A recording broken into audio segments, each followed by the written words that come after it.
if so, I'd put that up, and I think you'll be safe. So I promise it in that case. How about that?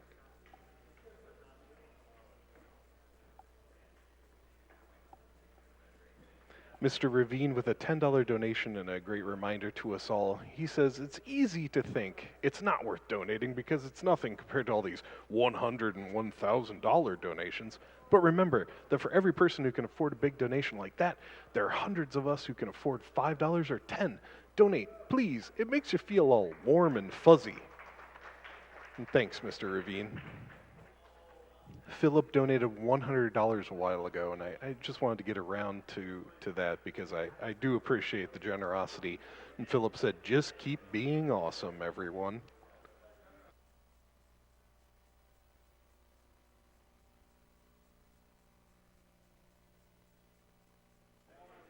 Our next run will be the La-Mulana Remake. It's an any percent category by Raindrop Dry. You might have seen the interview with him a little bit earlier.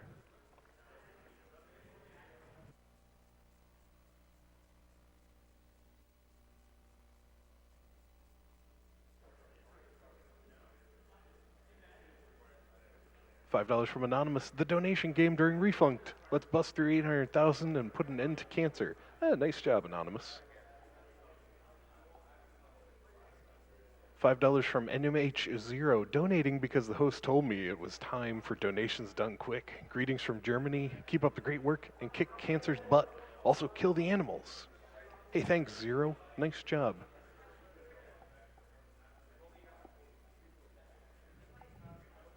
Gavik donated $50 a bit ago, and I just wanted to thank them for the comment. They said, sitting here, I finally realized how super sweet this all is, and that I should 100% be donating for all the amazing hours I've watched.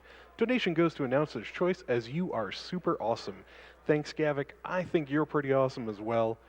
And yeah, it is just, it's really impressive actually being here, too. You know, sitting around me there, just dozens of volunteers, and there's the runners, the couch folks, everybody making this come together, all for charity. It's a great thing, and I do appreciate your contribution.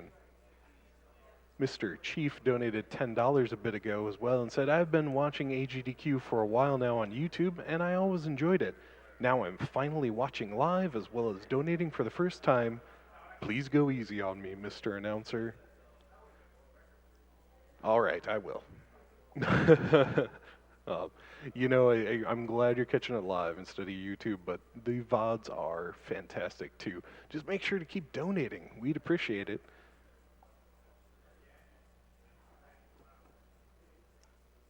Ozzy donated $100 and said, Refunked looks like an awesome game, like a more open Mirror's Edge. Gonna have to buy that one.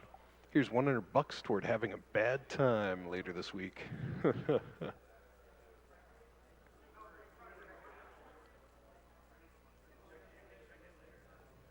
And Peter with a $900 donation. Nice. Shout out to Raindrop Dry, Peter says. I'm so happy to see you back at AGDQ. I was about to sleep but couldn't miss your run. Here's hoping that we don't get the same half-speed audio glitches that we had at AGDQ 2015. Indeed, we're going for glitchless. Stream tech-wise, anyway.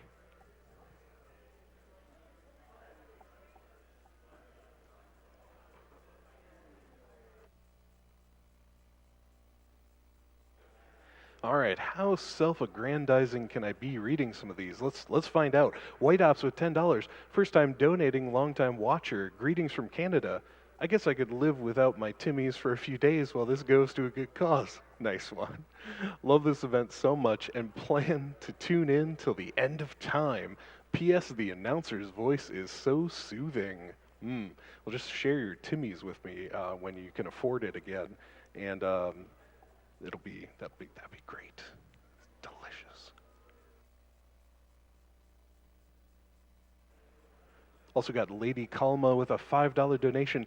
Thanks for everyone involved in running this event. I'm struggling with depression, and this is really helping take my mind off of things, so I have to give a little back. The current announcer's voice is so soothing, too. I want him to narrate my life. Shout out to shoutouts. They're a great way to acknowledge things you like to a large group. I have to agree. That's great. And I'm glad we're helping you out. I hope you feel better. Truly do. And now it's that time. We'll be tuning in to the La-Mulana remake run starting now.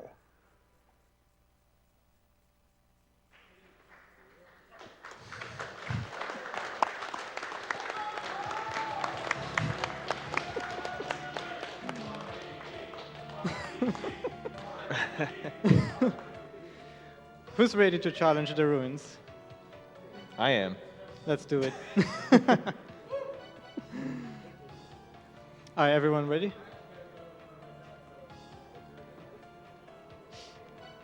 Okay, I'm gonna give you a countdown. So 3, 2, 1, go.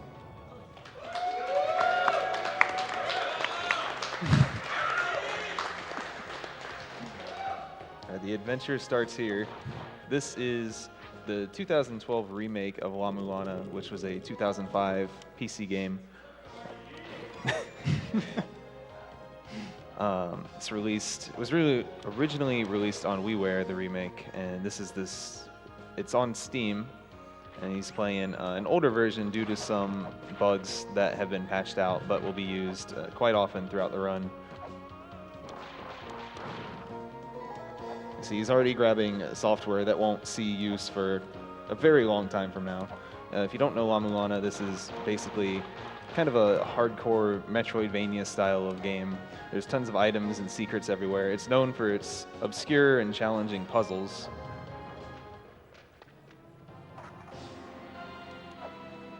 He's entered the ruins, the Gate of Guidance. He's going to grab health upgrade here immediately. And kind of his first goal at the beginning here is to get enough money to buy some necessary items, and including the Holy Grail, which is a very important item that allows him to warp around the ruins. So right now he's going to get 60 gold, I believe. Yeah. So you can buy a hand scanner at the shop. And luckily these pots, quite a few pots that have 10 gold in them each. This is a kind of an example of the kind of puzzles in La-Mulana where you just kind of walk through a wall to figure things out. There's hints and tablets all over the ruins to help you figure these things out, but they're not exactly clear a lot of the time. So right there, RDD actually opened the chest, or started the animation of it opening, and then left and re-entered the room so that it would fully open without having to wait for it.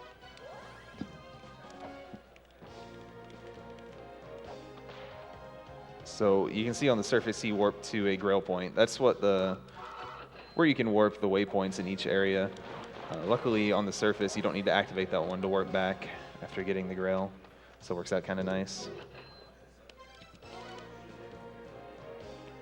And you just bought and equipped some software, which a pretty interesting thing in the game. There's things for your computer you can get, and there's combos of the software as well. You'll see a few different ones throughout the game. It doesn't really tell you what they do, but it has quite a few powerful effects.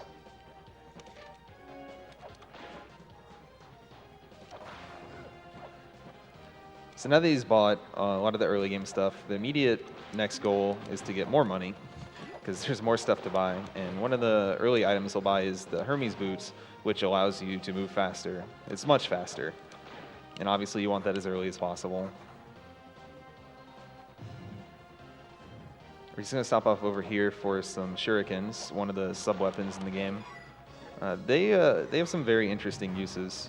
A few of them are required to beat the game, and a few are kind of powerful. Shuriken's used a lot to break stuff from a distance, so you can save time instead of having to whip it 3 times, or open up chests so they're available when you reach them.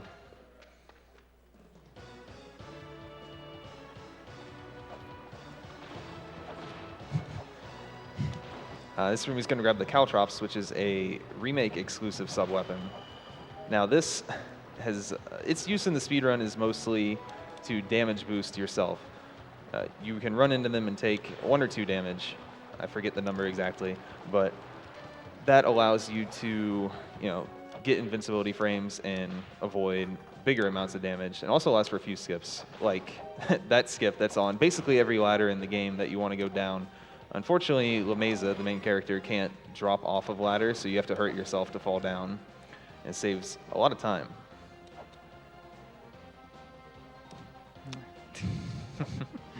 That's the sprite you get when you fall too far. So he's gonna, there's a few times where he'll avoid that by taking damage at the bottom of a fall.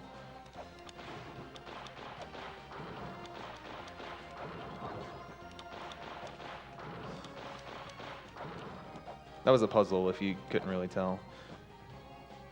But now he's going to go off to the side, and he's going to end up showing off, well, it's a vital part of the speedrun these days, but it's a certain way of doing it. If it seems like he's just running around doing random stuff, yeah, it's kind of what happens, but it's all setting up bosses, further items, basically just stuff needed to beat the game.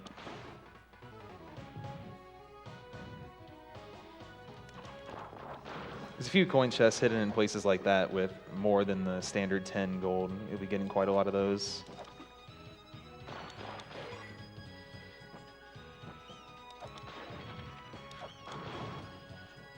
He'll be getting the Hermes boots in a second, and that was one of those damage boosts off the spikes to avoid the falling down animation.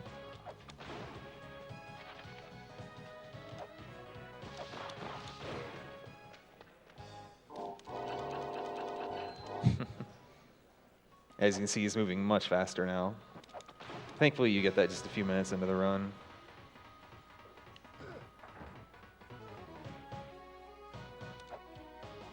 And what he also bought in that shop was a bunch of weights, which are used all over the ruins. He's already used a ton of them. It costs 10 gold for 5 weights, and they're very vital.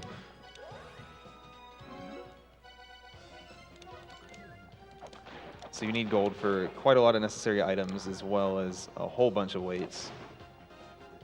But luckily later on, there's some pretty intense money farming techniques, let's call it.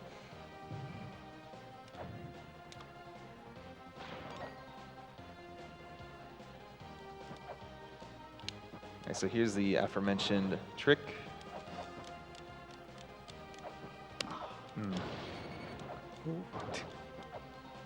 So what's happening here is, with a certain subpixel, if you get close to the wall, you can kind of just get yourself into it. And this happens accidentally all the time to players in casual playthroughs.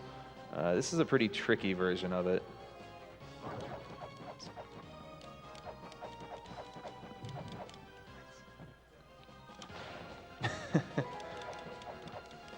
It's there.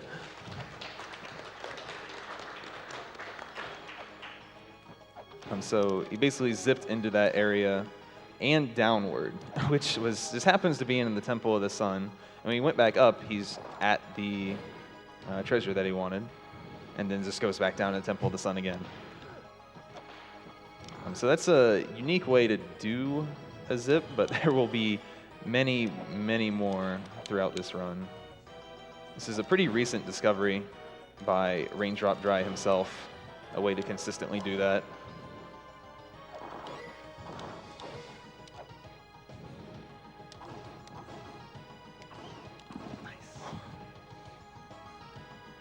The puzzle to unlock this chest was to kill both of those bats, and he got them both on the way down.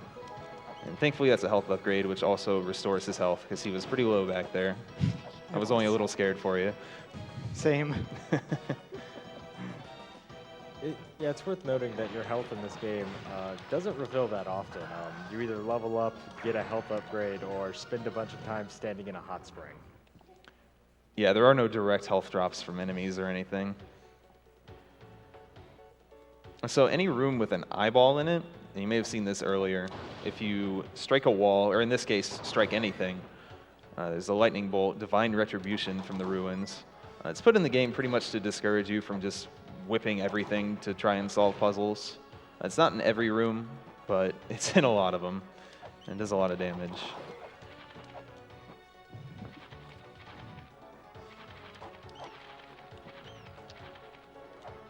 He's watching out for bats to make sure he doesn't get knocked down there.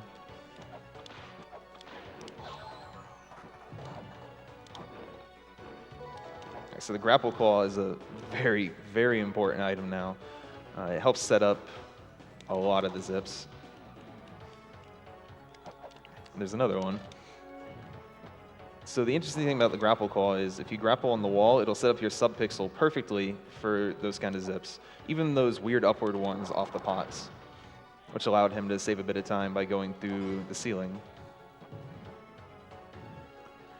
In this room, he's going to grab the axe, which is the next main weapon of the game. It's a lot stronger than the whip, and it's stronger than the knife that he picked up a while ago as well. It's not nearly as fast, but it has pretty big range.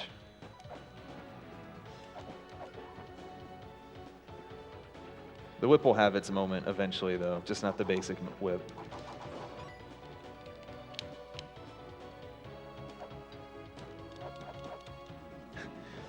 There's your standard zip that you'll be seeing a lot. Just grapple on the wall, and then if you use an item or a weapon and move right 1 pixel, you don't have to use the weapon, but it makes it really easy. You just press right and the item button at the same time, and it'll put you in the wall, and you just gotta jump.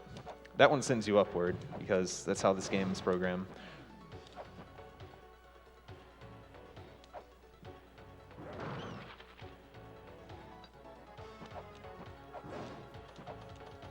Just for a bit of history on that trick in general, that thing broke this game wide open. When this game was accepted for AGDQ, the world record was about 1 hour and 40 minutes, and that was just a few months ago. Then our runner, Raindrop Dry here, discovered this consistent zip method, and as of now, the world record is about 1 hour, 27 minutes, and it's gone through tons of route changes over the last few months, and it's constantly changing. So really, it really changed the game up.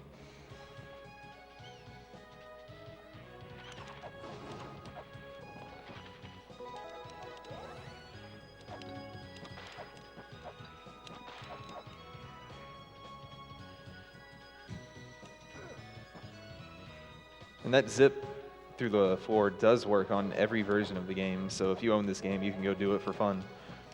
It's pretty fun to explore the ruins, going through whatever you want. Now, there are a few limitations to it, as in there needs to be a downward transition when you go through a floor to a new area or new screen, for example. Otherwise, the game's fail-safe is it sends you to the surface, which is generally what happens to people when they do it on accident.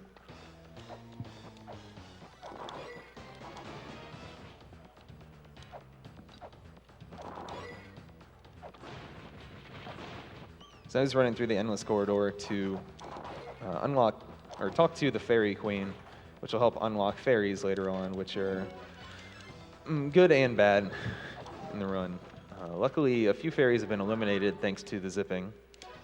The zipping is called the Raindrop, by the way, after its creator.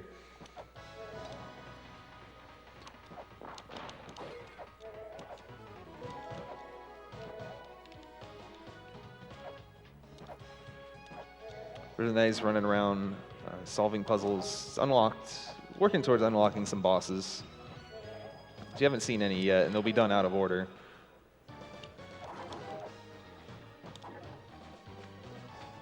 It's our first look at the Twin Labs, everyone's favorite place. Now, this little brother's shop, he bought a helmet, which helps you get through water that pushes you down. It lets you jump up against it and move at full speed.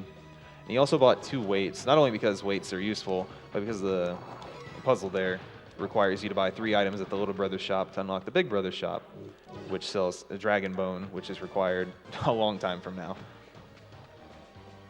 I hate that puzzle. Nice. Okay, so he just traveled very far by doing that.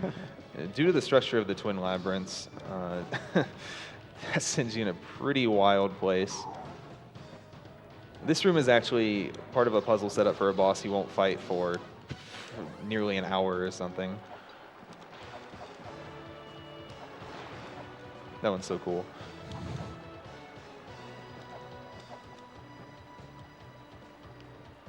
Now, so water in this game drains your health constantly while you're in it until you get a certain item called the Scale Sphere, which is available a few rooms above here. But fortunately or unfortunately, due to new discoveries in the route, that will not be gotten. So it's going to be living a bit more dangerously in water till the end of the game.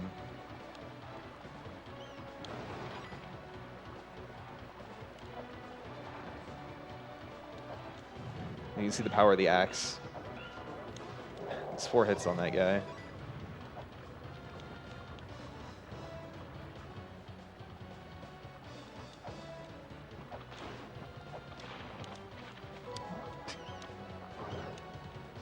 It's a nice caltrop boost to get through the waterfall safely. And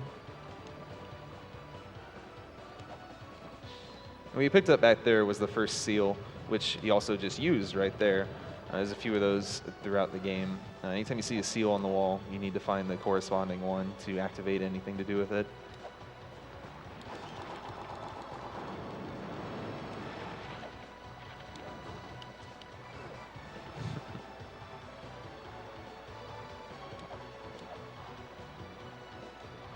That was an intended boost onto the platform. Now, the glove is a very important item because it lets you push blocks faster, and there may or may not be a few block puzzles in this game.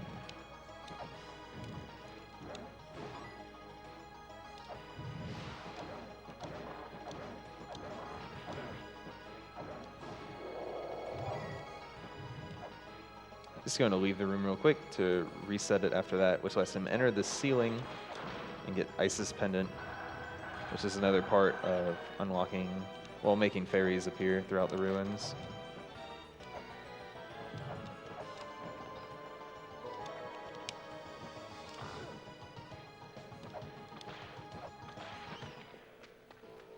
Time to head in the Inferno Cavern, which has a great music track, if you ask my opinion. Lava works, it's like water where it drains your health, but it's way faster. There's an item you'll get at the end of Inferno Cavern that reduces it by a lot. But no matter what, it still does damage to you. And here's an aforementioned block puzzle. It's a little ridiculous, but make sure to grab the glove before this puzzle. So this is the fast block pushing speed. Keep that in mind as he does this for a very long time. Yeah, not much going on here. It's a good moment to donations. Yeah, perfect time. All right, Squidly donated $20 and said, been patiently waiting for La-Mulana to make its AGDQ debut for a long time. I really hope seeing such a talented runner play this hidden gem in front of a large audience will make more people get into the La-Mulana series. Good luck to RDD, and here's hoping for La-Mulana 2 at AGDQ 2018. And Mathworm with $75 saying, hyped for La-Mulana, probably one of the top games I wish I could play again for the first time. Can't wait for the sequel eventually. What puzzle unlocks that faster? Good luck, and donation goes to Runner's Choice. Do we have a Runner's Choice? Kill the animals. All right. Good choice. Time for any more right now? Or? Well, you can do one more. Okay. Purple Mario with $55 saying, I see DP and La-Mulana and all I can think is thinking face. Best of luck on the run. Money can go to DP's choice. I'll just do kill the animals as well to honor the runner. Thank you. Okay, so after that whole block pushing disaster, not from him, but from the game design, he's finished the Inferno Cavern for now, and he'll grab the Ice Cave here. Oops. This is where the new route would like separate because the new route doesn't get this item anymore. Oh, yeah. Yeah, so as I said, the game's gone through a lot of routing changes, and it's still going. Probably won't end ever. That's what it feels like.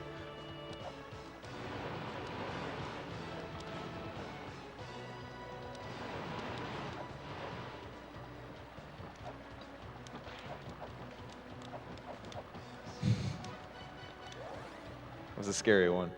It is. All right, so some of the puzzles he's done in the Temple of the Sun have set up this minecart appearing, which is how he's going to trigger the first boss that he's going to fight, named Elmac.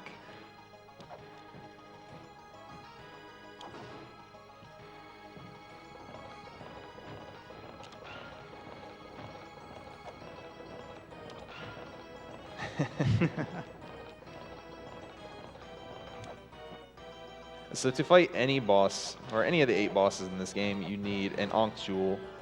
So there's 8 of them throughout the game, and this is what he's going to grab over here. A general rule is 1 Ankh Jewel and 1 boss per area of the game.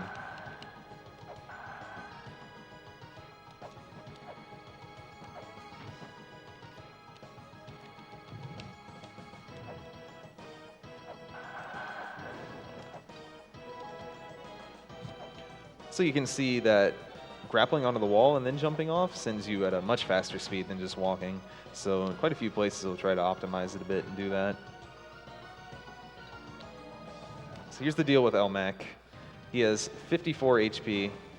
He's going to use the flare he picked up from the block puzzle to do 4 damage total. It does 1 each, so 4 flares. The axe does 5 damage, so he's going to go for 10 axe hits. And by the way, this boss is crazy.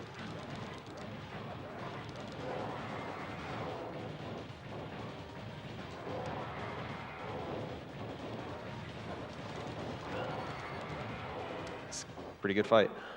Thank you. Yeah, the minecart track is totally random, and Elmac himself does one of 2 things where he can just charge you, and you know, that happened, he takes some damage. And you land in the Twin Labyrinths. Beautiful.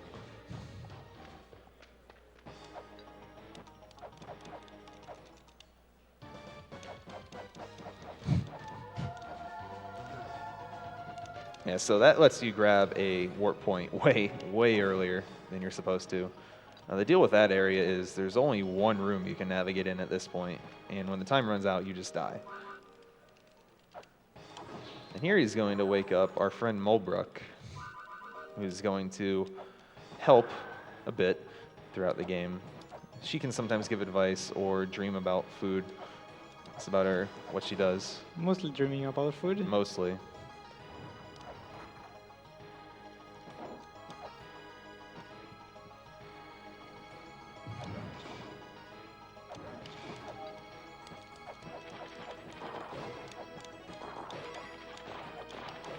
In this little area, he's going to grab the bronze mirror, which is something that won't come into play just yet. So we'll get to that when it does, but it is a very vital item. And he's going to walk in the Chamber of Extinction. The deal with this place is the lights are out, unless you use the flare gun on certain spots to light it up.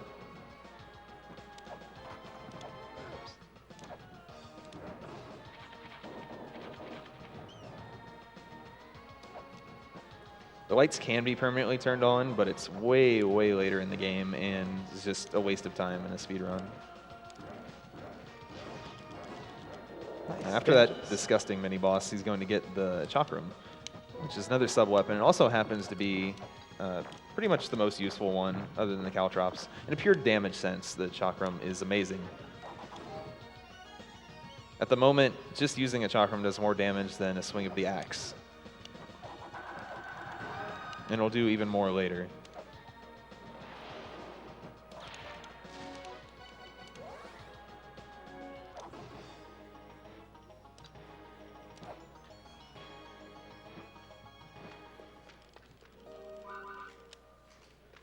Now, Mulbrook is also solving a puzzle here that he actually did the first step of way before you're intended to.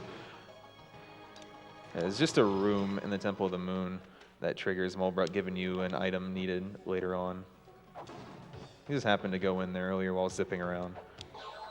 Anyway, the bronze mirror is what let him go through that entrance to the Temple of the Moonlight.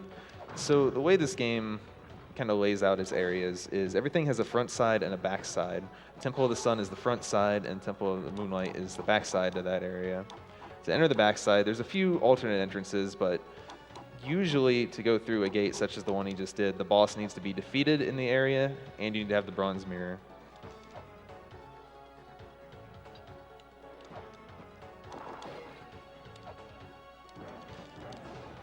This is the Anubis boss.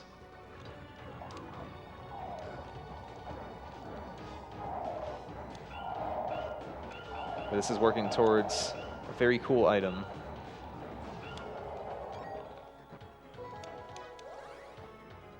His Serpent Staff will allow him to go back to the surface and fight this big dude that's been hanging out on the left side of the map. I like her sprite a lot when he's buying a lot of weights.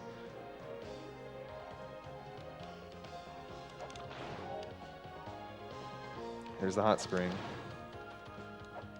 So that hot spring over there is the only way to refill your health without getting a sacred orb or filling out the blue bar underneath his health. So in a standard playthrough, you visit that place a lot. There's actually a second hot spring in the game, but it's even less useful. Yeah, it's a bit out of the way. But yeah, that was Argus. He's gone. You need the Serpent Staff to beat him, and now he has the Feather, which thankfully lets you double jump. And double jumping is great. So between the fast walking boots and the double jump, you can finally handle the ruins a little bit.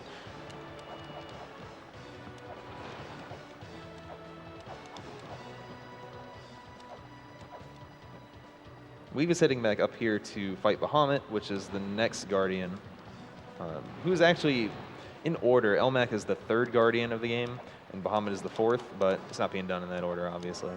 And here's our first fairy. He actually wanted the healing fairy here, which, so the deal is there's 4 fairies in the game. The healing fairy is a 60% chance and restores your health constantly. There's an attack fairy which uses whatever sub-weapon you have out constantly to your benefit or detriment if she hits a wall and triggers Divine Retribution. That's a 20% chance. There's an item fairy which triples any money you get or item drops. That's a 15% chance, and you'll be getting one of those later. And then the key fairy is the 5% chance, which used to be a huge luck factor in this run, but has now been eliminated thanks to some certain discoveries by Raindrop Try. Thankfully. Yeah, this is Bahamut. This fight is nuts. He's going to get right up in his face and axe him a few times.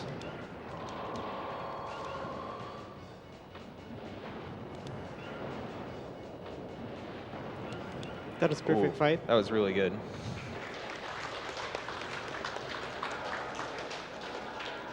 So one of the reasons that was really good was Bahamut never did his third attack where he gets in the background. You can't hurt him, and he just fires cheese balls for a really long time, and there's nothing you can do.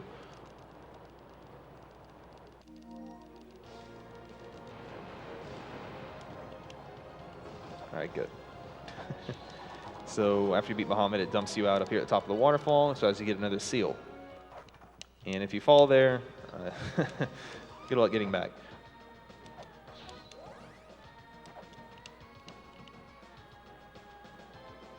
Seam has a way of being cruel as much as possible.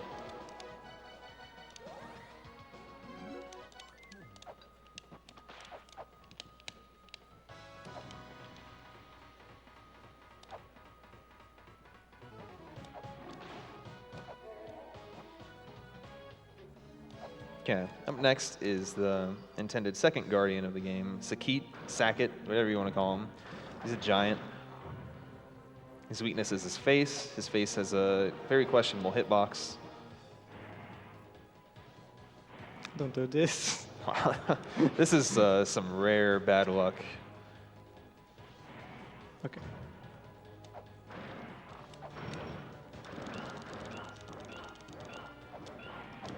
Nice. Ooh, that was pretty good. The max range. Oh yeah, he bought a gun earlier.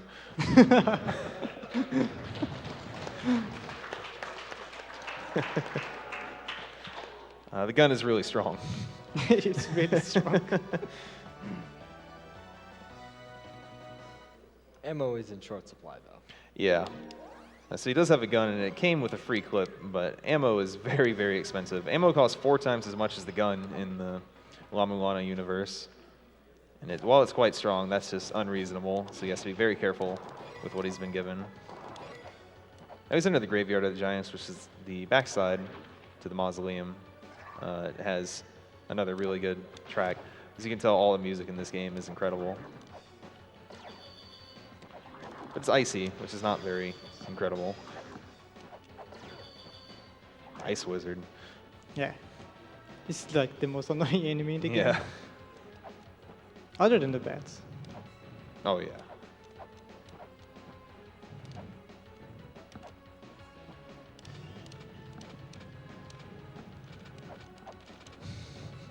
I hear you using your weapon to the music. I love it. So this room is going to pick up a software that allows him to teleport into the backside areas, which he hasn't been able to do up to this point. So anything in the backside, such as this area or the Temple of the Moonlight, you just can't warp there, even if you get the point. You have to equip a software that you just got. It's very handy when you find that. Now this cool item lets him attack even faster. The gauntlet is great. Look how fast that knife is. He's whipping away now.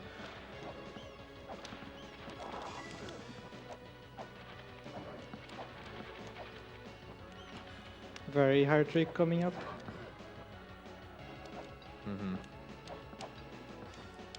Okay, nice. Oh, that was pretty fast. So the tricky thing about that zip is he's on ice, which makes it much more annoying to get the proper alignment. He's stopping in this horrible place called the Chamber of Birth just to scan this tablet. There are 3 tablets in the game that teach you La-Mulanese, which is a language, basically. It's required to beat the game. It lets you read a lot more tablets. There's some that you just can't translate without reading the 3 of them.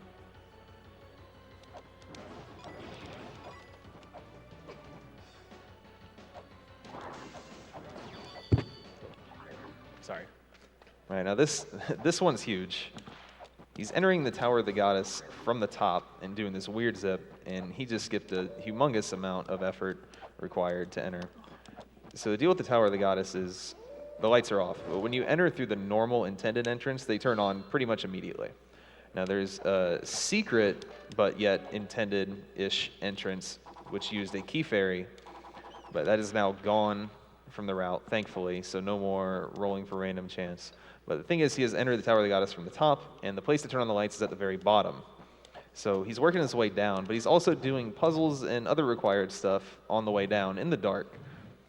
Now, this room in particular, which he also zipped into, by the way, it's a zip that's only in this, well, not only, but has been patched out of future versions of the game, and is one of the reasons he uses this one. This enters the room, which you're not supposed to get to for a very long time. It gives you a whip upgrade called the Flail Whip. And now the whip is once again king.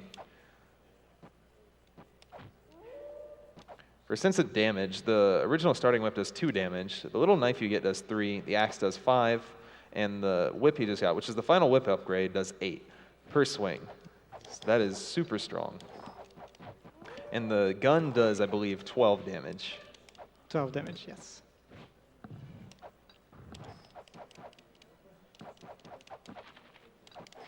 So one of the unfortunate side effects of doing this is you get no music in the Tower of the Goddess through this first lap through, because it's a pretty cool effect your first time through, for sure. And as soon as he activates it, he leaves. It's a really good song. You'll hear it eventually.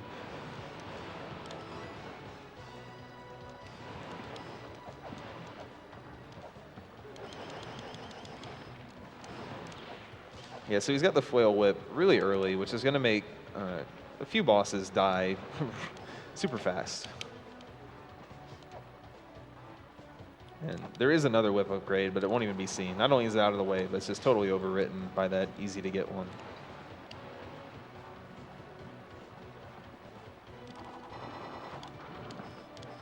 Okay, nice. Oh, that was nice.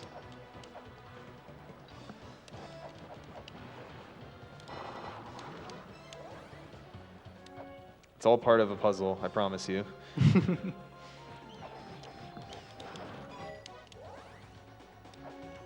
One of the neat things about this run is, even if you're watching it right now, if you've never played or seen La-Mulana in your life, if you go to play it, it's not going to help you solve anything for the most part. You may recall some things, but it'll still be quite the adventure.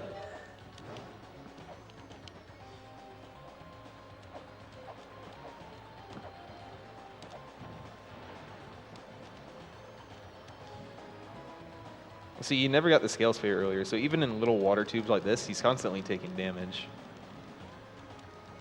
Which the game expects you to got the scale sphere long, long ago before you're here. So it's like not even considered. Now that wall over there is just a little secret shortcut through the tower, downward. Nice block. Thank you. A 180 shield.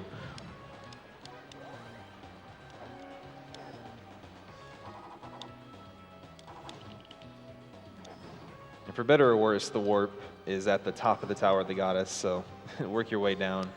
This is a journey every time. But it's nice that you only have to climb it once. Or 0 times in the speedrun's case. Time to roll fairies. And roll fairies. So he can tell what fairy he's going to get based on the star pattern, and he's looking for the item fairy, which is a 15% chance. So far he's gotten 3 healing fairies. This can take years, potentially. I hope not. I hope not either. But 15%, unfortunately, isn't as likely as it may or may not sound. Oh my god. So he just got the key fairy, which is the 5% there you chance. But now he's got the item fairy here. And he's set up a few item chests and pots around the ruins that he's going to collect with this to get mad money.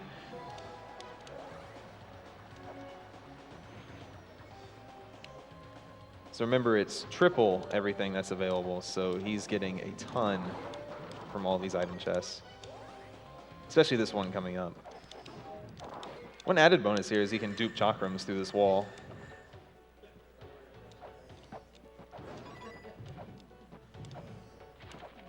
Oh, this was a puzzle he's been solving the whole game, if you didn't notice. Don't worry about it. I'm sure you can figure it out on your own.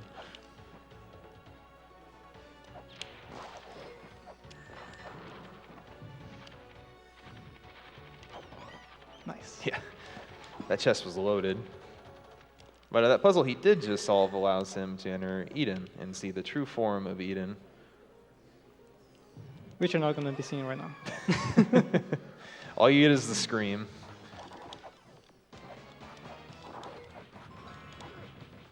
I promise it's a very fun place in there.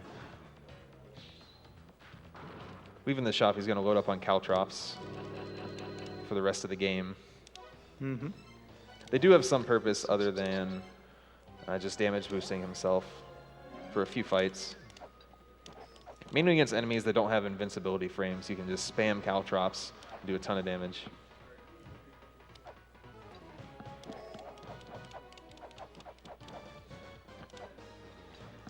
See, the timer is still going in the Twin Labyrinths, even though there should never, ever be a timer in this room.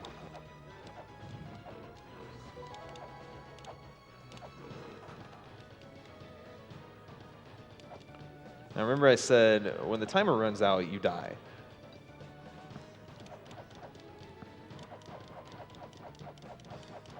Nice. Good zips. Fighting against the clock here. But when the timer runs out, it only kills you in the room where it's intended to be in. It does nothing in any other room. So it's just a fake threat in this case.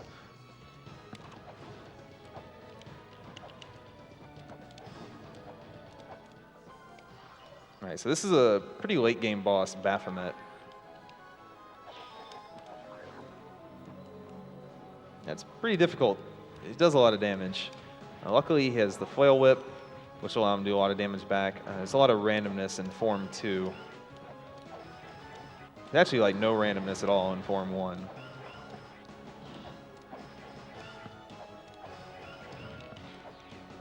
So this is where it gets a bit crazy.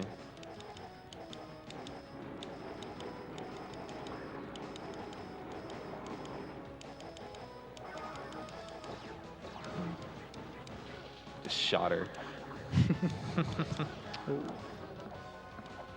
Yeah, so high spawns are bad because you can't hit her as much. Oh, I hit it already.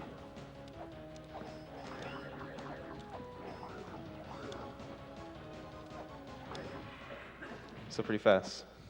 Nice.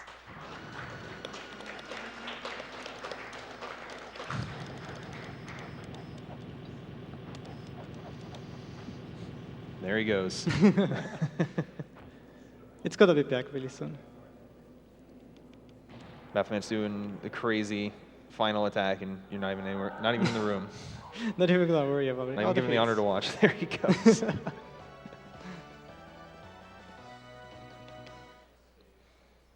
So that was the 6th boss. So he's fought the 3rd, 4th, 2nd, and then 6th boss of the game. Okay. Getting that shop was a pretty big skip. It allows him to omit bombs from the route. Bombs are normally required to solve a puzzle in this room and get up there. There's even an invisible wall or something preventing you from jumping up there if you somehow made it. But luckily, zipping from Baphomet's room puts you right there.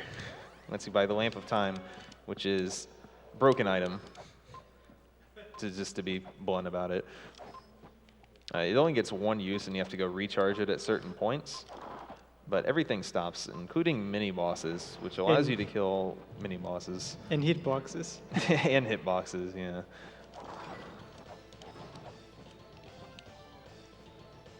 So he uses 1 lamp charge. And when he says hitboxes, he went through a wall there that you're not intended to get through. It's a glitch with the Lamp of Time. It was never fixed, I don't think. So I believe it works on the current Steam version. But if you use the Lamp of Time and then enter a room with a wall that disappears eventually, like that wall he went through does, you can just go through it before it's ever intended to be.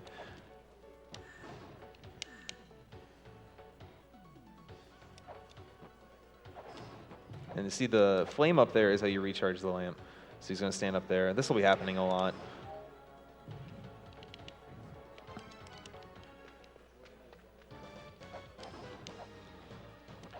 Once again, in the Twin Labyrinths.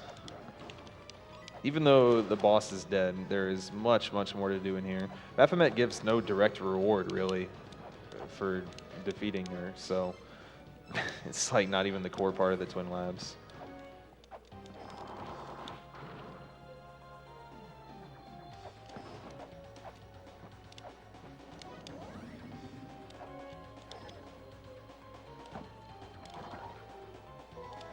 All right, the plane model is going to allow him to do some more stuff in the Tower of the Goddess, which has quite a few exits. The Tower of the Goddess is like a hub to a bunch of terrible areas that you don't want to be in, but you have to.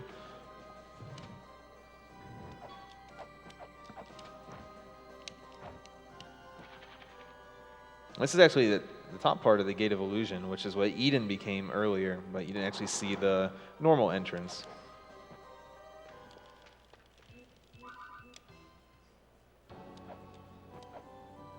And talking to that stray fairy just causes some more puzzles to appear throughout the Gate of Illusion. This place is quite a trip when you first play through the game.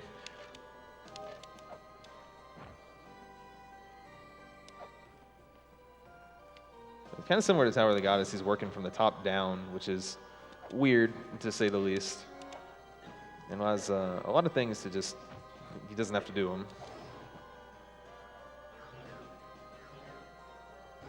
That's one of the features of the Gate of Illusion is teleporters in the wall that you can barely see. Try your best.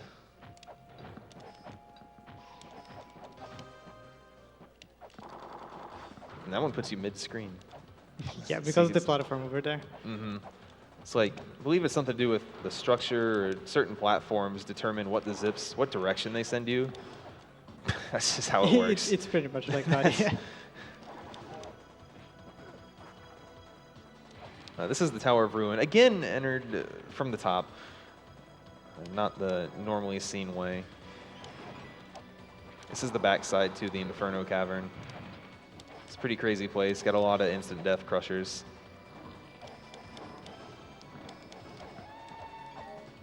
And mini-bosses just melt to the flail whip. Oh, that guy hit you. Yeah. So this is a bit tricky. The puzzle here is you use the Lamp of Time to make these normally kind of invisible skyfish appear. Not good. That's a shame. That didn't work. The game just kind of messed with them there. But the puzzle is you need to kill 2 of the skyfishes during one use of the lamp. And unfortunately, there's a lot of walls in that room, and a lot of them spawned in walls, and they were just basically unkillable. Okay. This should be good. Yeah. You can maybe just barely see them flying around without the lamp. And they can hit you, unfortunately. But that did show, the game does autosave every time he goes by a tablet, a Grail tablet that he has scanned. So he was able to just quickly reset there. It was faster than recharging his lamp manually.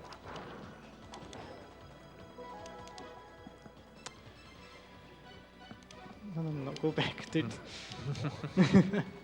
Yeah, there's a lot of things to remember in this game. Remembering where to go at all is an impressive feat. I'd say it's the hardest part of the game.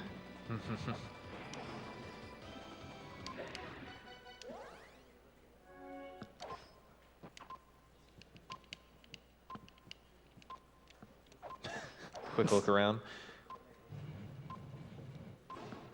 This is a cool little puzzle, the lizard square. You gotta get the lizard into the sunlight tile. You can kind of manipulate him. Ooh. Okay, that's very cool. Yeah. That was the fastest I've ever seen. All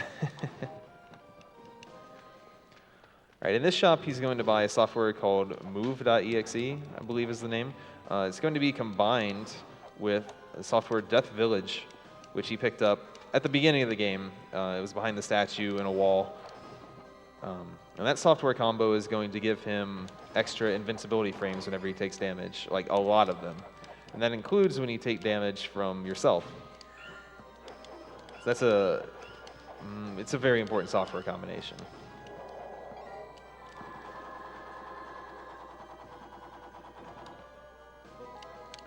Now with the Key of Eternity after that boss, you can explore more of the Endless Corridor.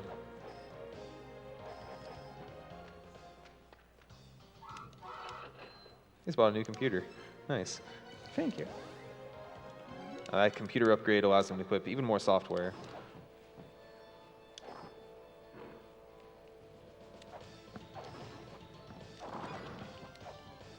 Which it does add up being a lot between being able to teleport everywhere.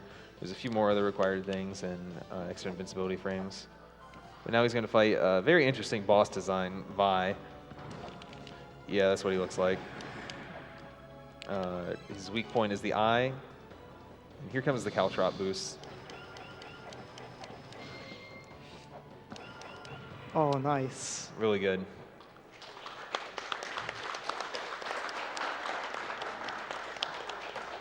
So the combination of using his invincibility frames to hit him as much as possible and getting the flail whip early allows him to one-cycle Vi like that. It's pretty nice. That fight can become a mess real fast. It's going to go off screen for a second here. We did place a weight inside that wall.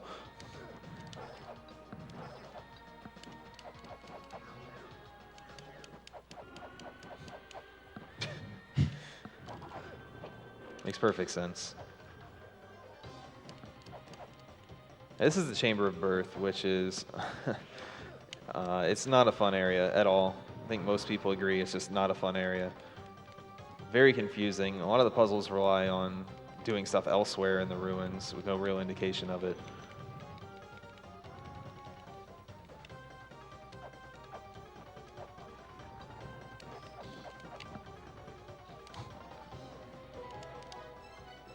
That was the woman statue. Is using a few puzzles coming up. It's pretty required to beat the game. The game checks for it in at least one instance. And I just saw someone running off the right of the screen.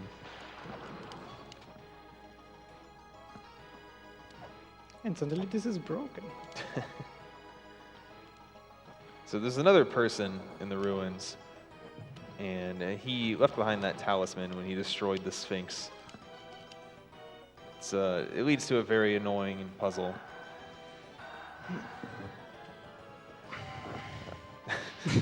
Taking a break? Taking a break, yeah. Taking a break.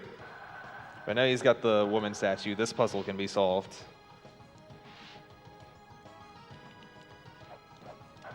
Nice little break. I like Puzzle the- is being solved. I like the cat balls. Yeah, the cat balls are good. The enemies in this room are just some of the best enemies.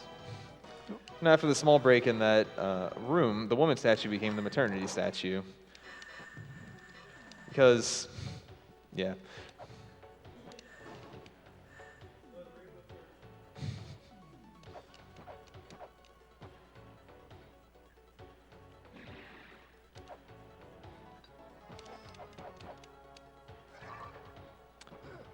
Yeah, this puzzle here, now he has the maternity statue, is it's sleep inside the woman. And the game's very literal about that. And the only way to sleep is to pause the game and wait.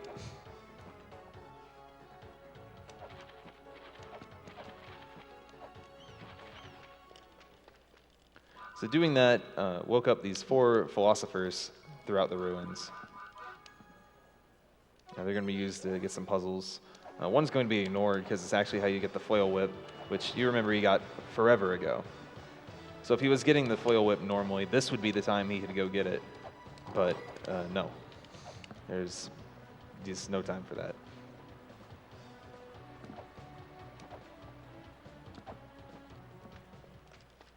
But the rest of them do unlock some puzzles and to access some other areas.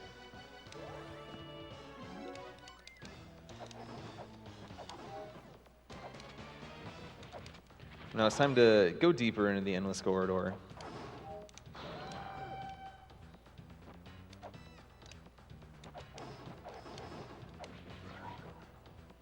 This room is a hell of a puzzle to normally access further. Luckily, zips will allow that to not happen ever again.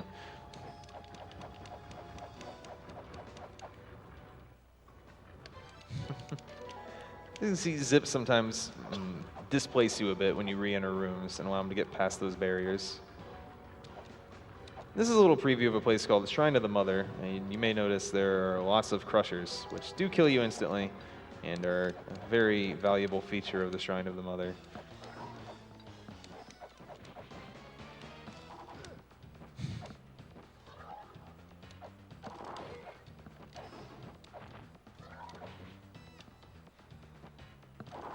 Yeah, so instead of solving the puzzle, he's just going to go through the floor to the next area of the endless corridor. Time for the big surprise. Are you ready? I'm ready. I thought it's not it, but that works.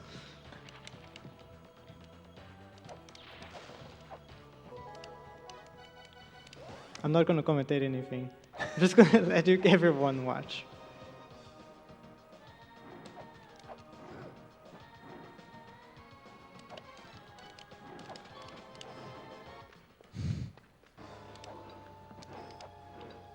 All right, this is going to look a little bit weird Oh, at the man. first. I have no idea what this is.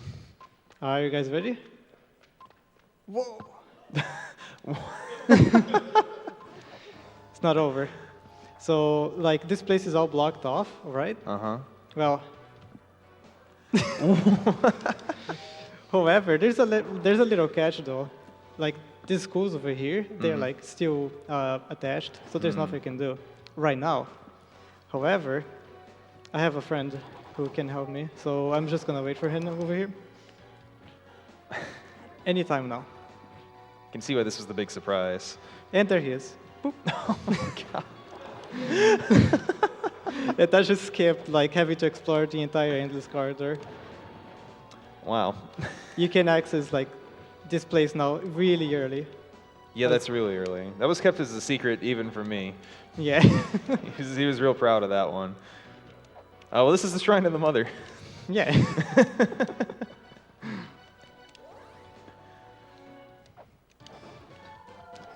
All right, let me recover from that for a second. And then... Okay, we're back in the Twin Labyrinths. In the Endless Corridor, though, he picked up the Twin Statue, which allows him to use these doorways that he just used right there. This is the original time limit room, which is once again completely ignored.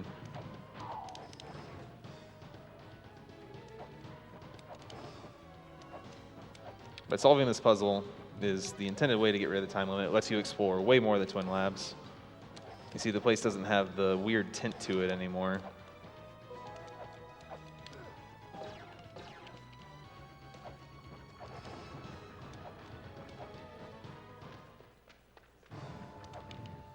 And this area of the Shrine of the Mother is going to let him pick up the map, which normally it doesn't sound very important, but for some reason there's one puzzle in this game that checks for the map of the Shrine of the Mother, along with some certain map software. No other map will be gotten, I assure you. Right now it's time to finish setting up the fight for the first boss of the game.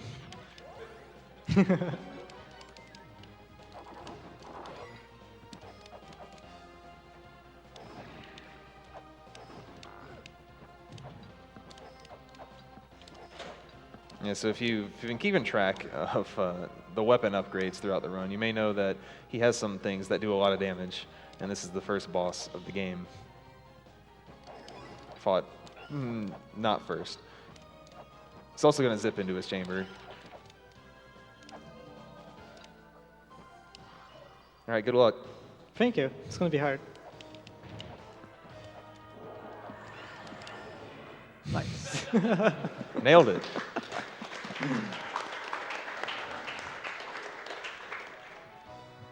So forever ago, when I mentioned the chakram being a really good weapon, there's another item he picked up. I believe it's the ring, which it doubles your sub-weapon damage.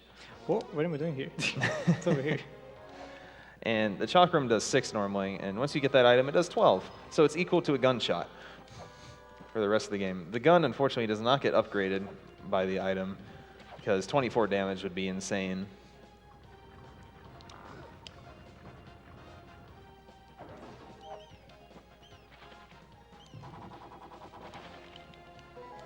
So the chakram is now equal to the strongest thing he has, and bonus feature is they return to you.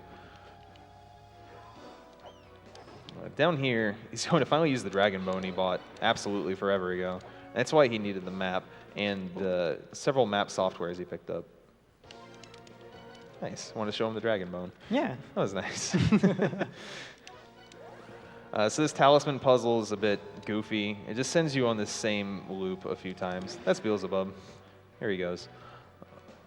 But you have to talk to Zelpud, and you gotta Go back. yeah. And like it's this loop. Yeah, you go back and forth a lot. So I think this is like also a good place to read donations. Yeah, good. This is good. Anonymous donated $50 and said, I've been watching GDQs as a poor college student for 3 years. Now I'm a slightly less poor graduate student, and I'm excited to donate for the first time. I loved playing La-Mulana, and I'm afraid to see what the runners will do to it. Thanks for everything you do. Well, Also, JXE with $100. Welcome to La-Mulana. Wanted to donate toward my favorite Metroidvania. I've had so many fun nights streaming new players suffering through this game, so I'm donating to kill the animals. Here's hoping La-Mulana 2 comes out this year. We're just seeing a theme. same. Then we've got Try Lightning Games with $30. Promised to donate during La-Mulana, and so I did. Such a great game. Since last year, I never went without a run of La-Mulana every month. Usually it takes me 5 to 7 hours, but you guys are amazing beating it so quickly. Greetings from Germany. And Cygnus with a comment I think everyone will appreciate, $100, saying, the PC port of the WiiWare remake of the MSX-inspired indie freeware game La-Mulana is the greatest game of all time that ever was and ever will be. That's the GOAT-TYWB. It's not for everyone, and it's not a perfect game, but it's the best. Anyone who disagrees just doesn't understand, and they are also wrong. Thanks, Cygnus. Perfect. So he's done a few loops of this now, as you've probably seen, but it ended up him getting the Mulana talisman over after Zelpud saved the day and managed to land under a pillar. And lifted. And lived. Lifted and lifted.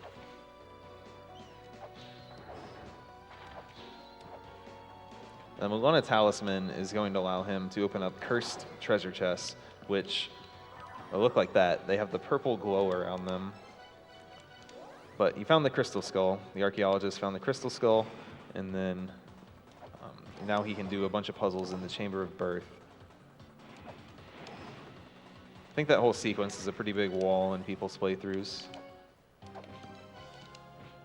which, as someone said, he's watched many hours of people suffering through this game.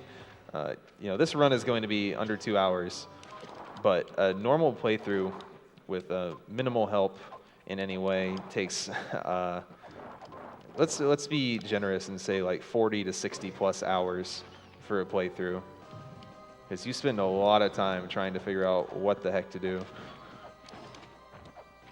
But it feels really good when you find it out.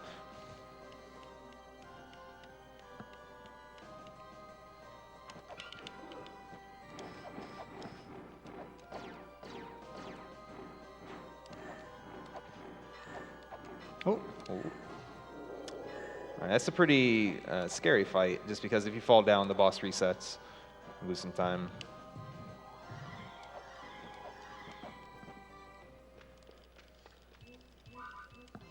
After all those puzzles, he has unlocked the Cog of the Soul, which I hope he uses on the tablet up above.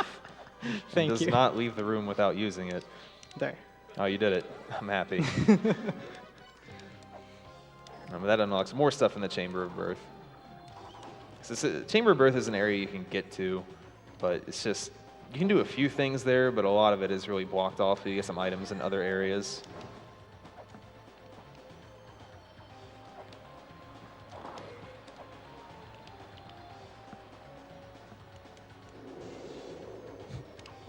Nice. Ooh.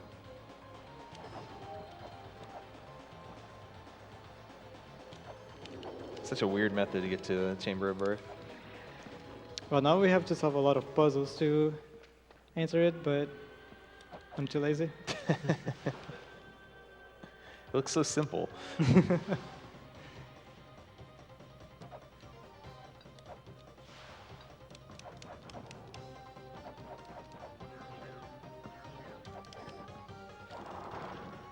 Yes, this place is confusing enough when you do it how they wanted you to do it. When you add in zips, nothing makes sense.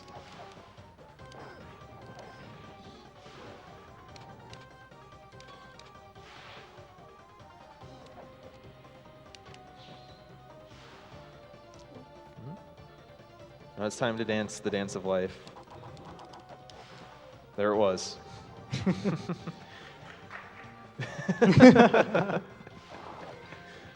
It is impressive.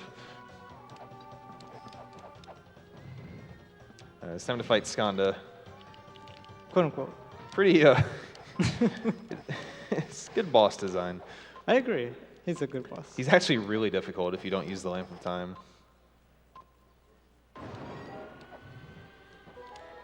All right, now he's got the key, which will allow him to solve something in the Chamber of Extinction and unlock another boss. Normally that takes way longer to unlock.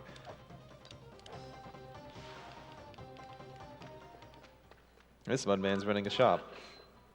He sells an Jewel.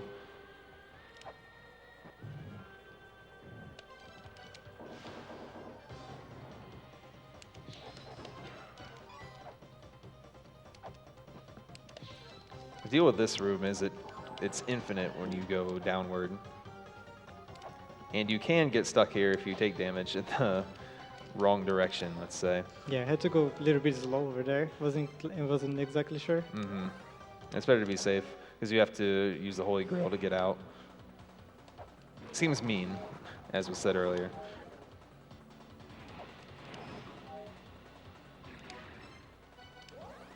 A Tower of Ruin is the fastest place to refill your lamp from a warp point, so that's why he's there pretty often.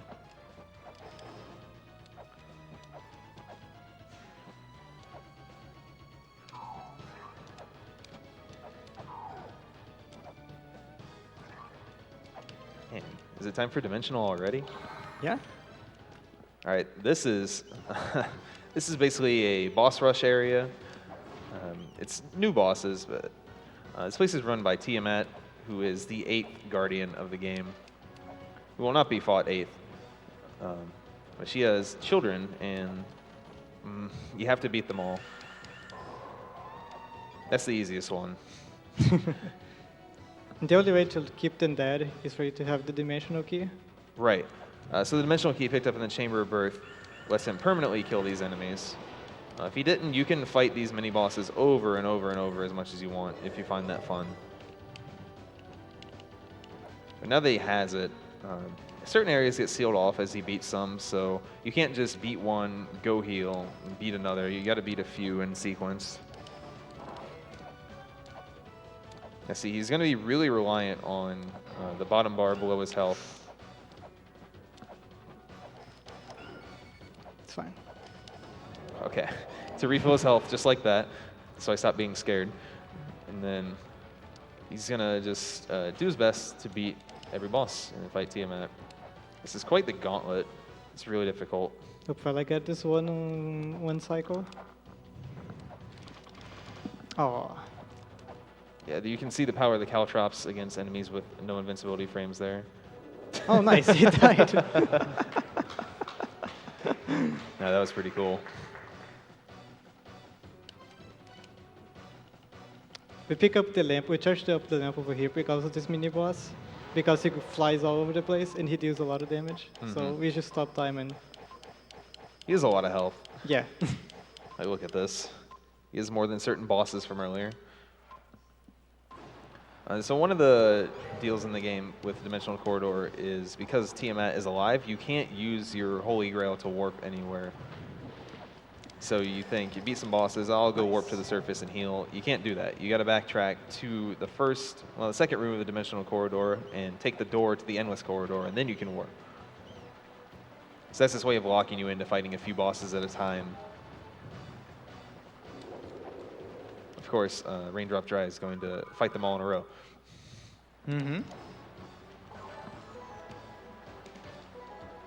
These are some interesting things. He just picked up some mantras, which is the last puzzle of the game, really. It won't be used for a little bit, but mantras are quite an involved process.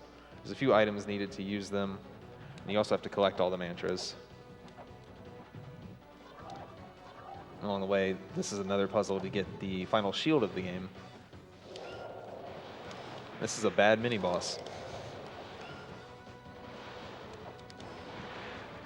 They each do fly in a set pattern, but it gets out of control.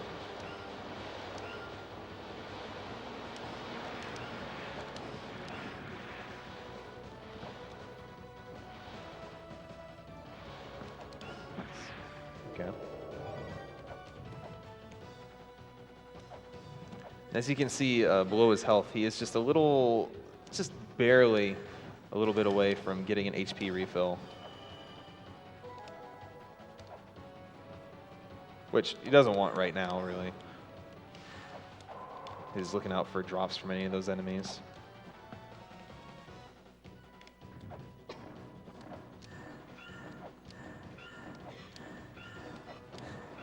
This is the power of the chakram.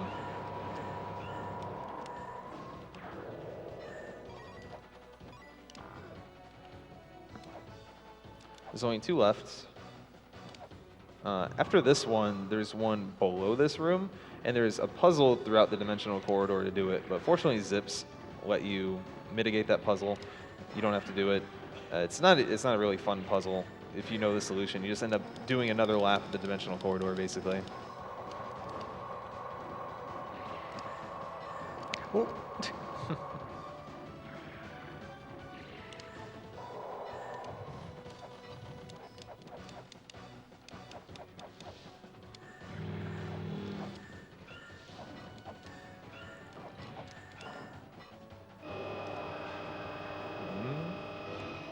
Risking the laser beam to go get his chakrams back.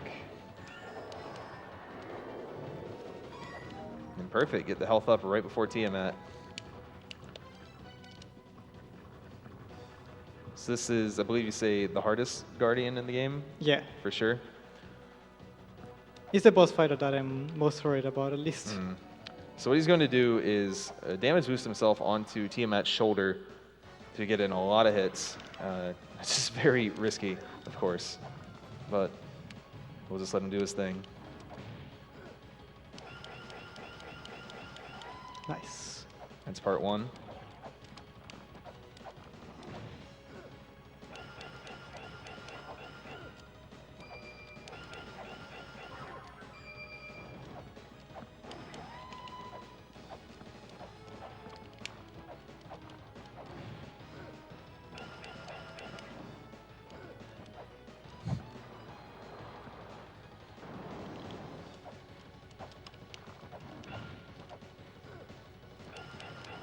Ooh.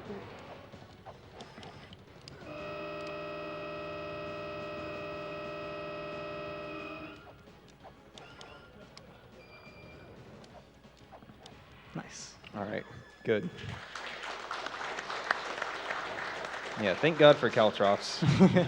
Is what that fight is. That crazy laser attack she does it does a lot. It does over 100, maybe. I don't remember. It's a lot. It's a lot. I think it does about 200 actually. Oh, even better.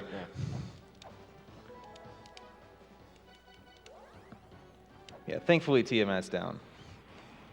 Definitely a scary boss fight. Getting out of there with 70 health is pretty good, I think. So that's another software required to beat the game. That's about it. It's just another gold requirement.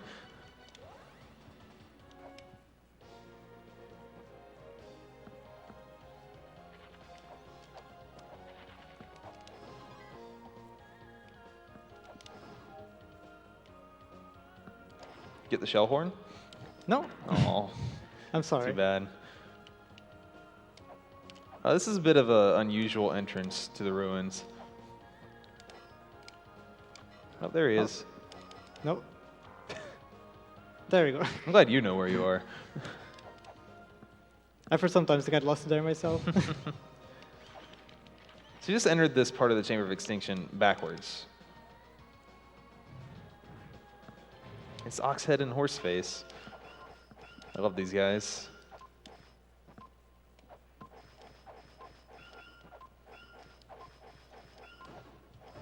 Nice. Alright, so after beating Tiamat, he got the Magatama Jewel, I believe, which allows him to raise this up and unlock some other stuff, which is all involved in being able to use mantras. Which after you beat the 8 Guardians, he still has one left, don't forget. But after you beat the 8 Guardians, the thing stopping you from going to the end of the game is the mantra puzzle. Man, that is a convenient zip putting you right at this unlock for the boss.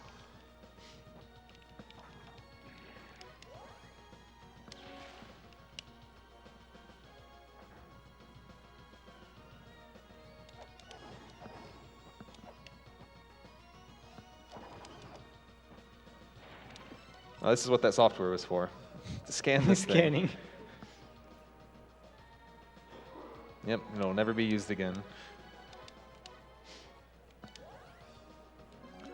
Alright, so I believe it's time to go fight the final of the 8 Guardians, which is the 7th intended, Palenque.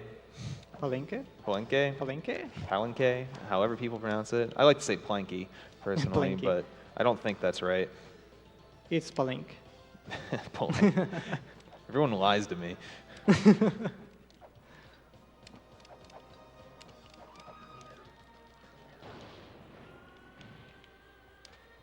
First, gotta stop by here. You need the shield to survive that laser, the final shield of the game. Unless you grab the vessel. Another thing required to beat the final boss.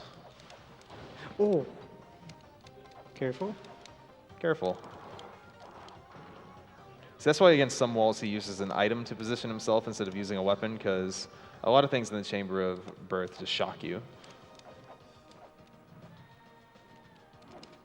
That did a lot of damage. And he's taking more damage just to go down ladders faster.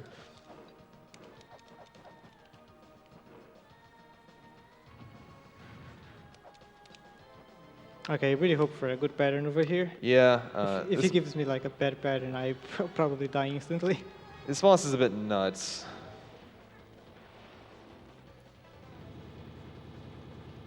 Because suddenly, shmup game, if you're ever inside his hitbox, you just take an insane amount of damage. Just gonna try to use chakrams. Oh, nice. I'm out. Uh-oh. Ah. It's all right. Taking that extra divine retribution on the way was pretty Was hurtful in that very risky. situation. Yeah, and unfortunately, he ran out of chakrams in the middle of that. He's probably pretty close to dead, He was. but just a few unfortunate circumstances. Not too much time lost. That was a nice transition.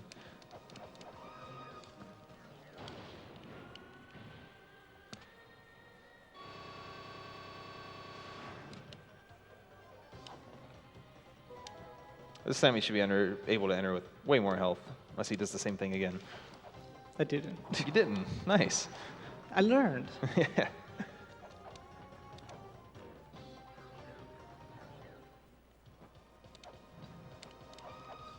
Yeah, the boss is, it's just nuts. Beating him with a melee weapon is borderline out of the question. You gotta be really careful, and there's definitely no way to consistently do that. With the super-powered chakram, it makes it a bit more manageable. It's definitely designed to be a sub-weapon boss. But there's so much stuff everywhere, and there's pillars flying that you can't even really react to. It's just a total mess.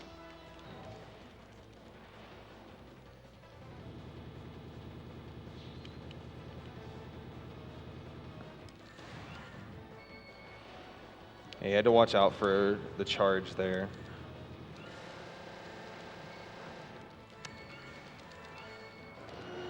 Oh. Okay, There you go. he's not dead yet, and Not dead yet. now he's he's dead. Yeah. So remember La-Mulana being cruel? That boss jumps at you after you beat him, and if you don't hit him, then you blow up. And you game And over. you die instantly, of Yeah. course.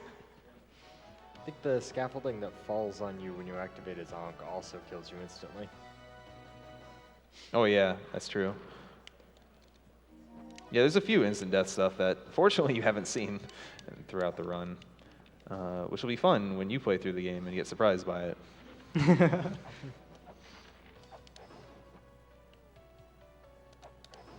Now all 8 Guardians are defeated. The music on the surface has changed. And now begins the hunt and chanting of all the mantras. That was me going to the wrong place. So I had to correct myself there really quickly.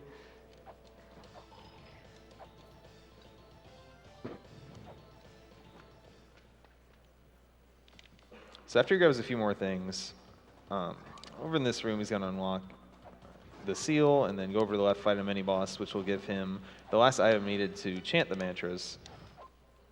That was scary, a little bit. If you fall there, it used to be a really huge loss. It's less now thanks to Zips, but... It's still a big lot. Loss. Yeah. So mantras are intended to go in order. The way it works is you find a tablet with a mantra on it, and you use the items to go chant it in the proper place, and then the next tablet will appear, and then you do the whole thing, and it takes forever. Fortunately, what he just did with the Lamp of Time glitch from earlier there is he was able to fall into that statue, and that mantra is triggered by placing a weight there. So by doing that, it's like the 3rd or 4th mantra in the sequence, I'm not exactly sure, but what it basically does is it lets you skip the first few mantras. The game only checks for the last one being chanted to be able to spawn the final boss. So placing it in that statue blows this statue up unless you get the Vi mantra. So when you see this mantra list, there's going to be a few gaps, but it doesn't actually matter. As soon as he uses that one, the one after it will appear like normal.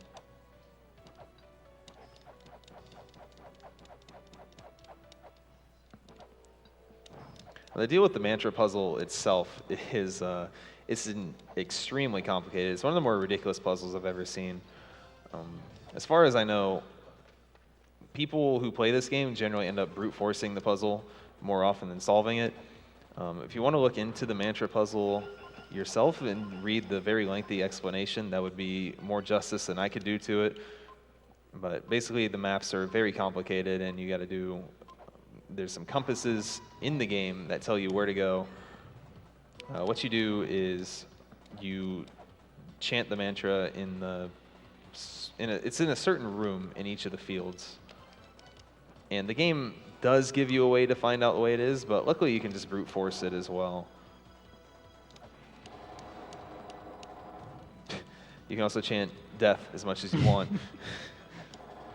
The birth and death mantras are a little different. They're not used for to unlocking the final boss. It's used for this puzzle. You chant death on these two, birth on that one. And there's the first actual mantra needed, the first wedge driven. So that'll unlock the next tablet. And chanting birth and death allows them to get the medicine of the mind, which is one of the items required to fight the final boss as well.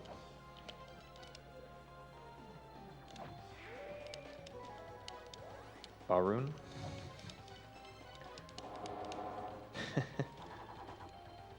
I believe the rest is just like a collectathon for a while to go get all the mantras and use them in the proper spots. So if you want to read any donations, now would be a good time before the final stretch.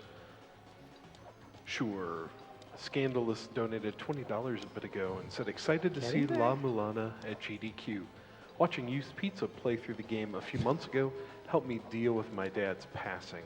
Money goes to his choice. Also, Sunta Foot with a $5 donation saying, watching DP play this game was an amazing time. Good luck, RDD. And put this toward DP's choice, as long as it's kill the animals. Greetings from Germany. And PO2 Heflin donated $250 and said, Nice. I always try to donate this year, and I have some extra from a deployment. This donation goes to the game I played the most on deployment. Enjoy it, and let's beat cancer.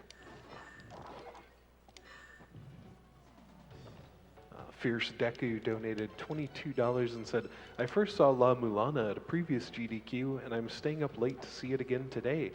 I love how these events can show off hidden gems like this one and take us through such sprawling adventures in one sitting. Shoutouts to that surprise new elevator glitch.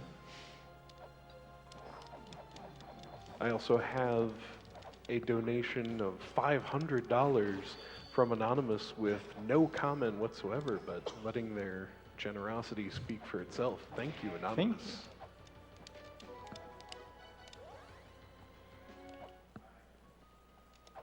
Ren Hero donated $75.02 and said, this almost reminds me of my playthrough of La-Mulana.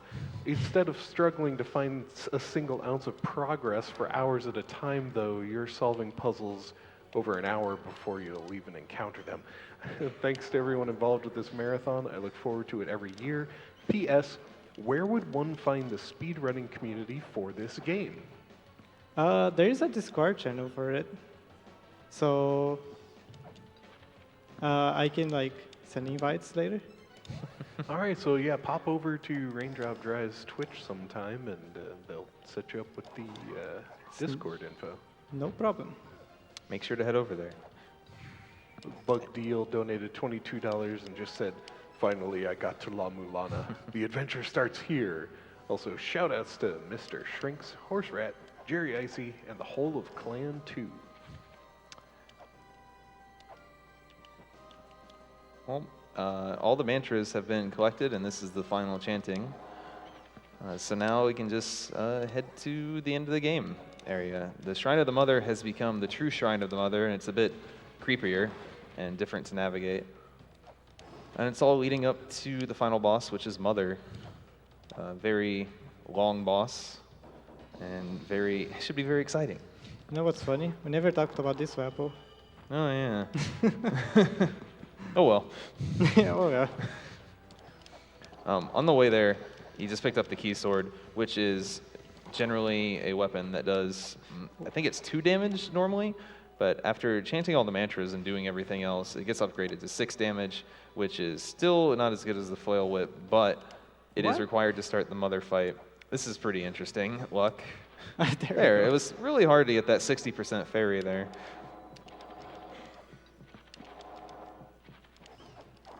Like how you chant a mantra every time you try zipping here. Yeah.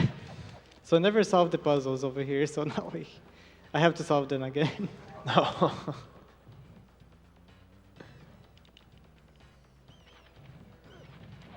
Yeah, so this is something that would have been done forever ago. Endless corridor, semi-normally. But you remember the cool secret surprise. Yeah. I liked it. I'm glad it did. It's a little bit weird making the menus over here. Mm-hmm.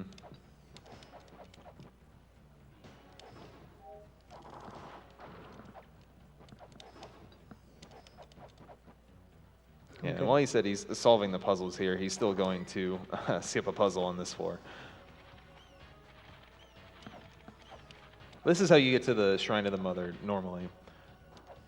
And it's how you have to re-enter it, because when it becomes the true Shrine of the Mother, you lose the Grail point. Let's go through 4 past the horrible eyeball monster. Yeah, so you can actually zip into the original Shrine of the Mother, which is not intended at all. It's completely glitchy, but going down the ladder normally lets him enter the true shrine. Just one last wait to place over here. It's the wait that spawns the Ankh for Mother. Yeah.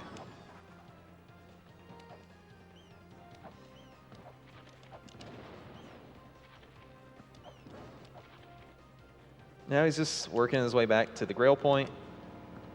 Then let's pay a visit to the Fairy Queen. Maybe did that earlier. I'm not sure anymore. I didn't do it yet. Okay. I have to like make a certain thing appear, like a wall. Oh. It's not a wall. Okay. What is that guy doing? I have no idea.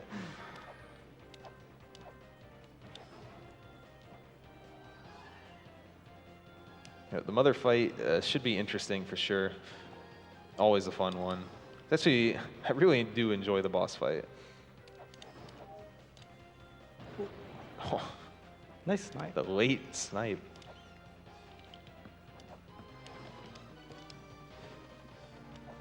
The lamp's going to be used one last time here. So friend Beelzebub will never get a chance to shine. See you. As menacing as he might have looked there.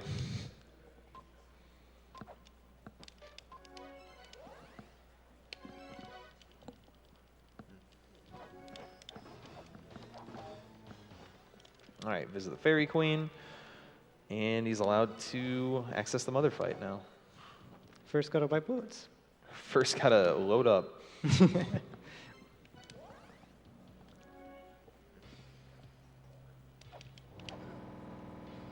You do have to make this walk. Like if you were to die to the boss over and over in your casual playthrough, you got to make this journey every time, and it's not easy to get through without taking damage. I should save. You should. That was a good call.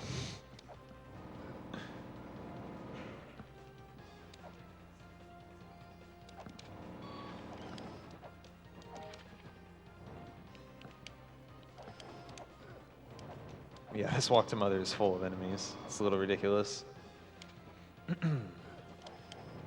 But RDD has no fear, apparently. I don't.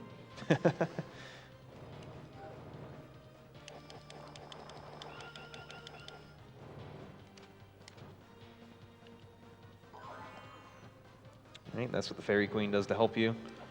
Move this thing out of the way.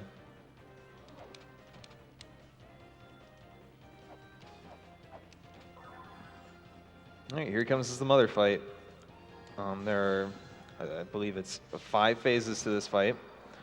First one starts out easy, gets crazier and crazier as it goes. This one's just a face.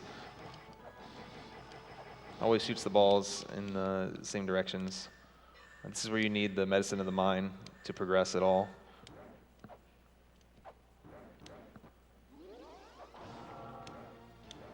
This is where the music gets amazing and the fight really starts. That's a bit better.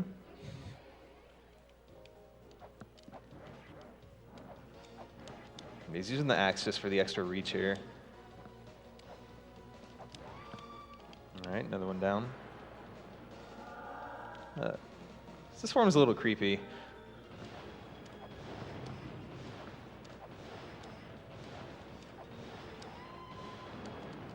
Now this one's underwater. You remember he skipped the scale sphere earlier? He's still taking damage from the water here. Luckily, he was able to abuse the caltrops for the iframes. This is the final phase of Mother. Has way more HP than the others. She repeats attacks from the other Guardians as she takes more and more damage. That's about it, though. I'm just going to let him fight it out.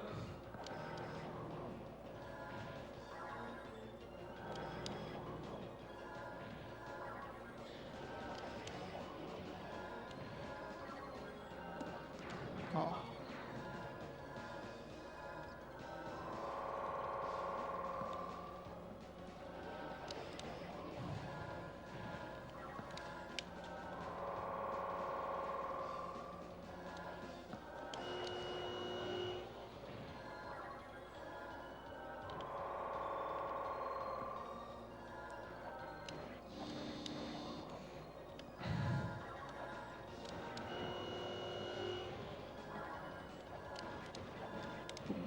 Nice. That was really good. Thank you. You got the quick kill. That's why you bought the ammo for the quick kill. Even finish off with a headshot. Mm-hmm. And now there's the escape sequence. Yep, now you have to escape. I'm gonna call time when it's like, It'll be a little bit. yeah.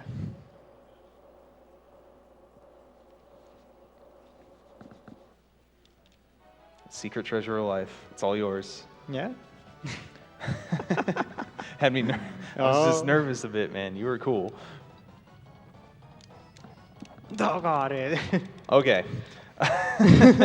So this is a bit of an unusual escape sequence. So the actual trigger to escape is in Mulbrook's room, because she tells you a long time ago you need to escape through her room if anything ever happens to the ruins. So you think he's on the surface, he's safe right now, but it's not actually the case. If you zip, remember the fail-safe if you zip to a room you're not supposed to is it puts you on the surface. And that's what happens when you zip from that room. So now this escape route is just, it doesn't make any sense, but the music picks back up with this intensity when you go back into the ruins. So even though he escaped to the surface, he has to go back into the ruins and fight his way to the Temple of the Sun to escape the ruins. I'm really happy you got this route. Thank you. Because you only get one shot at going this way. You have to zip through the doorway out of Mother's room, but if you go too far right, your chance is gone. I know RDD really wanted to get this. All right, gotta wait for time.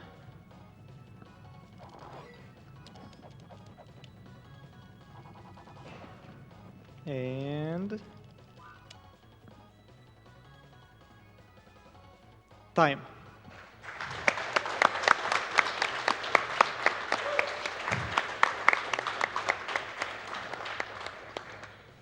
Looks like it was 131.38 RDD. Oh, that's nice. Pretty good. Pretty good. Yeah, better than my practice was going. Don't tell anybody that. All right, It's yeah, fine. They saw this. yeah. Let's keep that. Well, that was really good. Really Thank fun you. to watch. Yeah, but let's. Can I show something really quick, if I have time? Okay. So I'm sorry I have to cut out the credits. The credits song is really good, but I really wish I could listen more. I just wanna show two glitches, which I really like. We can use this as our point. So the first one is the zombie glitch. And I'm gonna be taking a lot of hits over here. Like so. Let's have 1 HP over here. There we go. So I'm gonna head back to this room. I'm gonna stand over here and let the skeleton kill me. And as I died, I get the quick save. And that spawns me with 0 HP, and now I'm invulnerable to anything. But now I also can't pause or switch weapons or anything. But the coolest side effect of this is that I can't scroll screens either, so I just go through like this. Oh yeah, that just fell, so I just gonna be falling forever. And another very cool thing, a very, very, very cool thing. I mean, it's not very cool, but is that my favorite way to close this game is if I go over here and we're done. Thank you very much for watching.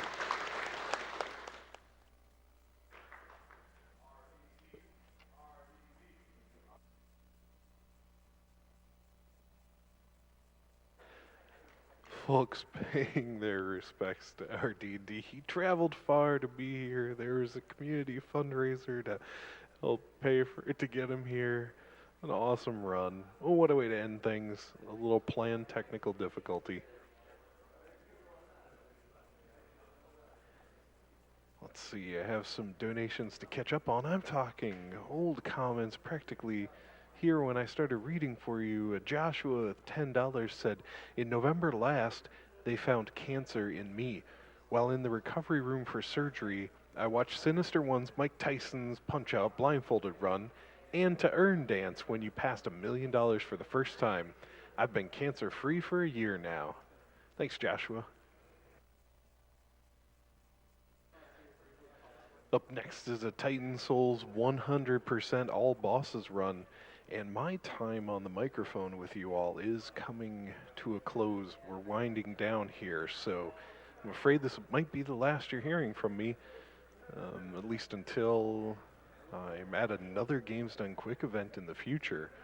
So here's some comments that we were doing during Refunked. We had a little awesome donations done quick.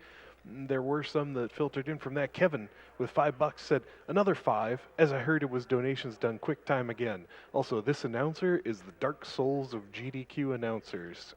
Thanks for getting in on the inside jokes with me there, Kevin. I appreciate it. And thanks for donating again. We also had a Destruction God with $75. Hey there, longtime watcher, first time to donate. So many awesome incentives. Thank you to everyone who makes this event possible, especially the people who do the graveyard shift. Hey, that's me. You all rock. I especially love the running commentary in each game. Hey, that's the couch. Keep up the great work. Voice behind it all. Yes, you can choose where this goes. Love you all. Thank you. Scallywag with $5. It's too late for the run. Apparently they missed the refunct run. But here is my $5. This goes to Announcer's Choice since you told me to donate. Thanks, Scallywag. Also, Dupid Bag said, you said blink and you'll miss the run. Well, I went downstairs and by the time I came back up, I missed it. Now that's a speed run. Had to donate, and hi to Greg in the other room. I told you, it's not often I could say I told you so, but there you go. I think, Cross in here brought up a good point. $10, from Cross U. They said, greetings from Poland. Keep up the good work, guys. Also, where's the donation train? Yeah, I know. I had a little bit less for ADDQ this time around than last time, but the first time I did it, that was for River City Ransom, and that was almost an 8-minute run. I mean, this one was less than 3. I just realized less than 3. Okay, but under 3 minutes long. So you guys had less time to get your donations in. So that explains what's going on. Also, $5 from Taco Champ. Yo, I got told to donate during Refunked. Here's $5. Put it toward comforting the final boss in Undertale. Good luck, runners. Bad luck, cancer. Thanks, Taco.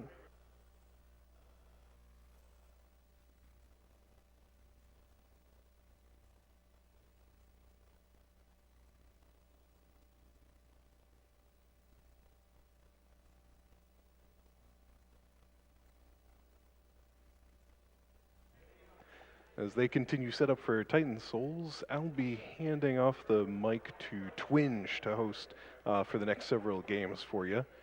And just a couple more donations to read here. Wanley with $75 says, couldn't stop watching the run long enough to make the donation during the run. Again, referring to Refunked. So here's some extra. Don't be intimidated by the other announcers. You have the most soothing voice of all the callers. Thanks, everyone. Oh, thanks, Wanley. And, Mahalia says, second time donating. I'll make it a third if the announcer will say my name as smoothly and sensually as possible. Let's all get to donating and break 1 million this week and save those animals. Thanks, Mahalia. Appreciate it. Anonymous with $100 said, La-Mulana absolutely destroyed me back when I played it for the first time. I'm loving watching RDD destroy it so effortlessly.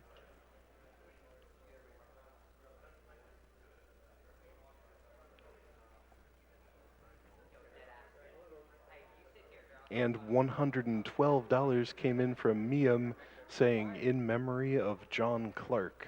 Thank you for the dedication. We appreciate it. And that'll do it for me, folks. Thanks a lot for tuning in. Continue to give. We appreciate the generosity. Prevent Cancer Foundation appreciates it.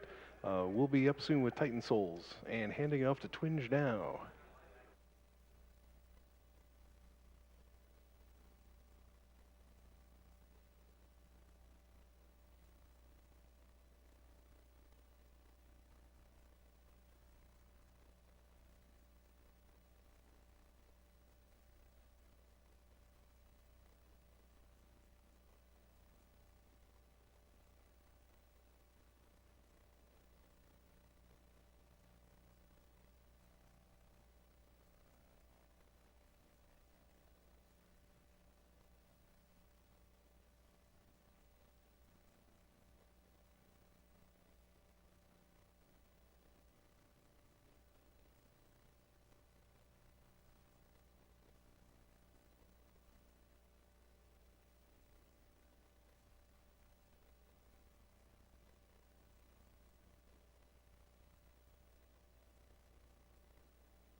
Alrighty, the previous host there was Prolix.